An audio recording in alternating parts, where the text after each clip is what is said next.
Ayan, good day mga ka-farming. So nandito na naman tayo sa pastol serye natin sa pag-aalaga ng mga kambing. So sobrang init ngayon. Yung mga kambing natin yan nakasilong sa mga puno. Inaano natin, binabantayan. Kasi baka lumayo, manira. Tsaka yung mga buntis nakasilong dyan. Ayan. Yung ating isang back natin nilagay natin dun sa kabila kasi paika-ika siya. Sinurukan natin ng B-complex. So yan, tingnan natin yung ating mga kambing. Kasi ayaw nating lumayo. Dito sila. Ano na, sa ilalim ng mga puno. Sa ilalim ng puno, grabing init. Ayan o. Andyan sila. Andyan sila. Ang ginagawa. Yung iba, nasaan kaya yung iba? Naman dito. Dito lang sila mga kabukid. Ayan. Andito lang Diyan. Ang iba nandun siguro. Tingnan natin doon. Dito. Tingnan natin dito. Kasi baka lumayo wala yung iba yun ayun sila. Dito lang sila. Wala yung isang brown na natin doon sa bakuran doon, baka meron doon. Ayun yung ating mga ibang alaga. Ayun may isang kambing doon malayo, tingnan natin. Ayun, doon sila nakasilong mga kabukid. Ayan, buntis to nakikita nyo ba? Malayo pa titignan natin. Yung iba wala yung itim, baka nandyan lang yun gumagala. Ito mayroong isa dito, buntis to parang nanganak siya mga kabukid. Ayun ilang kaya yung anak. Huwag muna natin lapitan para makadedi muna ng gatas yung anak niya. Ayun nanganak siya sa pastulan mga kabukid. Ayun ayan, kailangan makadedi muna siya, nangihina pa. Dito pala yung isa. Kaya tinitingnan natin kasi nga sa sobrang init baka manganak, tsaka baka makain ng asong gala yung anak kaya dito muna tayo. Ayun, nakadedi na siya. Isa lang yata anak niya. Ayaw pa niyang padediin yung anak, naninibago kasi. Ayan, naninibago siya, hindi pa siya marunong magpadede kasi nga first time niya rin magpadede ng ating inahin na to, dumalaga. Ayan, sana mapadede niya. Saan kaya yung iba? Ayan, yung iba nandito naman yan, kabukid, gumagala lang siguro. So tayo nasa ilalim tayo ng puno ng mangga. Ayan yung mga nasa lilim na ganyan. So yan, titingnan muna natin yung anak kung ano yung gender niya. So pabatidiin muna natin, baka mabulabog hindi niya padidiin yung kanyang anak. Sana makadede. Yan, colostrum ang tawag dyan sa unang gatas ng kailangan makadede siya ng colostrum na gatas. So kasi yung magsisilbing lakas ng ating bisero. Kailangan within 6 hours kailangan makadede siya. Kung hindi siya makadede, posibleng mamatay, manghina. Ayan.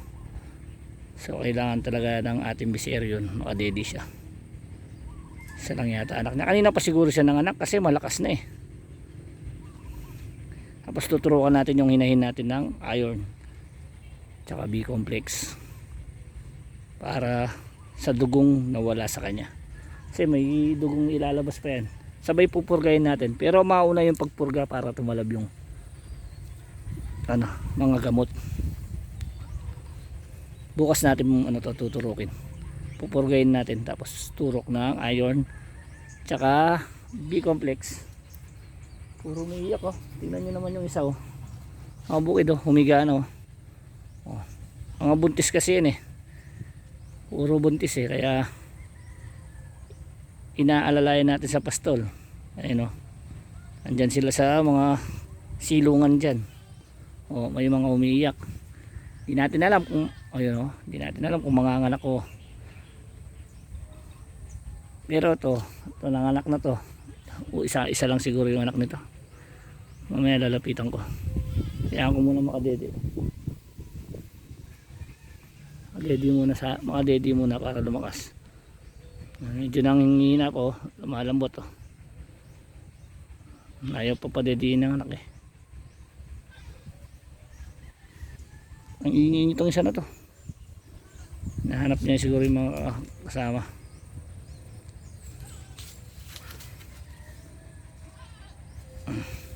Nahanap yung mga kasama nito. Ingay eh. Kala mo mawawala eh. Hi!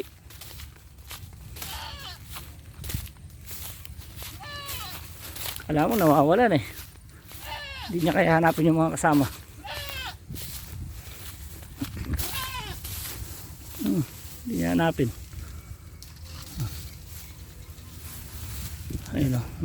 Ayun o mga alaga natin o. Andun lang yung mga kasama eh, umiiyak eh. Yung isang inayin natin humiga, sobrang init. Tignan natin yung nanganak doon. Dito lang kasi sila minsan eh, sa mga bayabas dyan sa silong. Lalapitan natin yan pag nakadedi na. Iyak nang iyak yung isa. Ay, nakadedi na siguro. Ay, nakadedi na siya. Sana ina yung magpadedi yung inahin. Ayan o. Dito muna tayo para hindi tayo maistorbo. Ayan o. Isa lang yata anak niya. Visit na yan no. Ang ingay-ingay eh. Ang ingay ng isa na yun o. Ingay. Hinahanap niya yung mga kasama.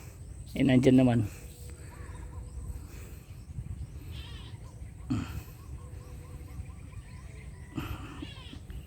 Isa lang yung anak. Bali dalawa na yung anak natin na kambing yan. Tig-isa yung anak kasi yung isa bali ano ba kayo?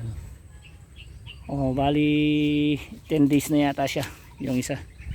Sinama ko sa pastor kasi hindi umubra. Inuwi ko, mainit eh. So yan mga kabukid, pagka once na nanganak na ganyan yung ating alagang kambing, kailangan natin ng purgahin, tapos iron tsaka B-complex. Kung mahina yung gatas, AED na pwede rin inject ng AED pampalakas ng gatas na hinain. Ayan. Kasi yan yung iron kailangan talaga yung kasi may sumasamang dugo pag nanganganak para mapalitan yung dugo sa iron no. Ayaw pa niya padidiin, naninibago pa. Sana makadede. Pero nakadede na siguro yan, lumakas na eh. Itong isa oh, ito yung ibang kambing natin oh. Ito mga dumalaga to. Yan. Di pa alam kung nag-hit na. Going 8 months na yun eh. Kung tatanungin nyo, magandang pasampahan yung ating kambing, ay mga 10 months. Kasi matured na sila. Matured na sila nun mga kabukid. Yan sila oh. Ayan oh. Ayan oh. Magalaw sila dun. Ayan yung puti oh. Tumayo na dun oh. Buntis din yung mga yan. Puro buntis na yung ating mga alagang kambing. Magandang mga anak sila niyan kasi mga anak sila by February yung iba. So mainit-init na. Tapos na yung ulan, yung mga bagyo, ayan, medyo matibay yon yung ating mga bisero. Ayan. And so lalapitan natin mamaya mga kabukid. Kasi tinitingnan natin eh. Sana yun oh. Laki din nung isa na. Laki din nung inahin na yun. Yun doon oh. Buntis. Ilan yung buntis natin dyan. Nasa 5 pa yata. 5 kambing. Tapos 3 yung may bisero. Tingnan muna natin. Ayan. Ganda ng panahon. Mainit. Sana wag umulan. Tapos malapit na naman magtaniman. Ayun, may punla na naman doon mga kabukid. Yan, may punla doon. Malapit na naman taniman. Ayun yung mga ating mga alagang kambing, nandyan lang. So yan, tingnan ko muna to mga kabukid. Hanggang sa muli, paalam.